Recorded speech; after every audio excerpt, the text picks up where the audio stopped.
But it's the same basic dynamic affecting governments as well. Exactly. And I suppose also, correct me if I'm wrong, but if we were accumulating debt over the last couple of decades, which we were, that also suggests that we weren't actually paying for the services we were getting.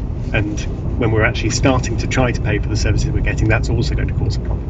Yeah, so we're getting into the weeds now, but there's a kind of a technical thing going on behind the scenes, which is basically all being driven by low growth. So we got used to a situation where w sieciach społecznościowych pompowane i to zarówno przez niektórych polityków, jak i in the country in which wealthy people live. They're no longer the centers of landed estates dependent on agriculture.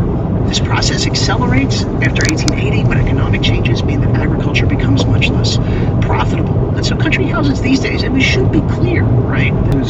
In the first half of the 20th century, they were sold and demolished in two great waves, one after the First World War, another after the Second. 1,200, or around 1 in 6 houses were lost forever. Tell me about the financial as well as the cultural pressures which they faced, and how those that managed to survive did manage to survive. So starting in the 1880s, there's a big agricultural depression, and this has a massive impact on the financial viability